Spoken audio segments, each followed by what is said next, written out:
જય શ્રી કૃષ્ણ મિત્રો, આપ જોઈ રહ્યા છો યુટ્યુબ. આપ સૌનું મારી યુટ્યુબ ચેનલમાં સ્વાગત છે.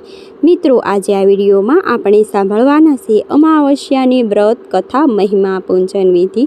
જો આપને આ વિડીયો પસંદ આવે તો લાઈક કરજો, શેર કરજો, કમેન્ટ કરજો. આપ આ ચેનલ પર પહેલી વખત જોઈ રહ્યા છો તો સબસ્ક્રાઈબ કરી લેજો, જેથી આવનારા નવા વિડીયોની માહિતી આપ સુધી તુરંત પહોંચી શકે. ધન્યવાદ.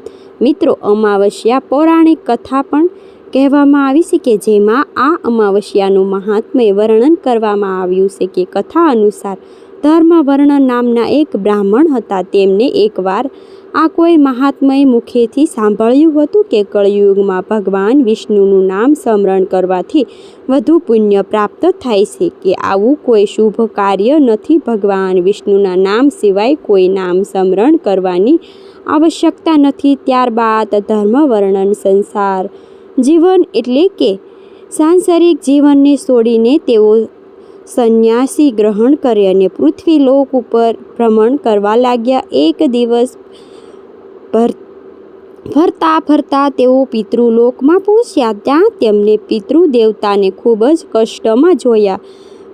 પિતૃઓને ત્યાં તેણે જણાવ્યું કે આવી હાલત કારણ તારો સંન્યાસ ગ્રહણ કરવાનો નિર્ણય છે. હે પુત્ર, કારણ કે તે સમયે પિંડદાન નથી કર્યું કે નથી તર્પણ પિતૃ.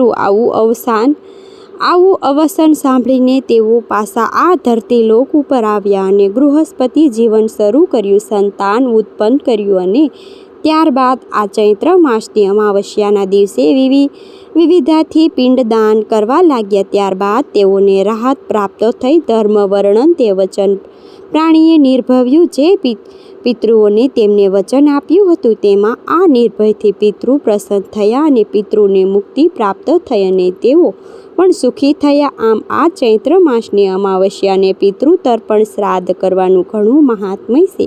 આજે આ ભગવાન મહાદેવનો ગંગાજલ, દૂધ, દહીં, ઘી, મધ અર્પિત કરીને અભિષેક કરાય છે. ભસ્મ, બીલીપત્ર સમર્પિત આદિ ભગવાન ભોળાનાથની પૂજા કરીને ધૂપ દીપ નિવેદ કરી આરતી ઉતારાય છે.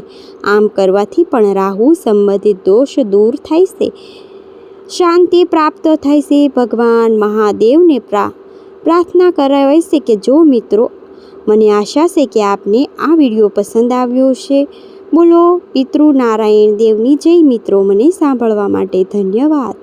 આપ સૌને મારા જય શ્રી કૃષ્ણ. જો આપને આ વિડીયો પસંદ આવ્યો હોય તો લાઈક કરજો, શેર કરજો, કમેન્ટ કરજો. આપ આ ચેનલ પર પહેલી વખત જોઈ રહ્યા છો તો સબસ્ક્રાઈબ કરી લેજો.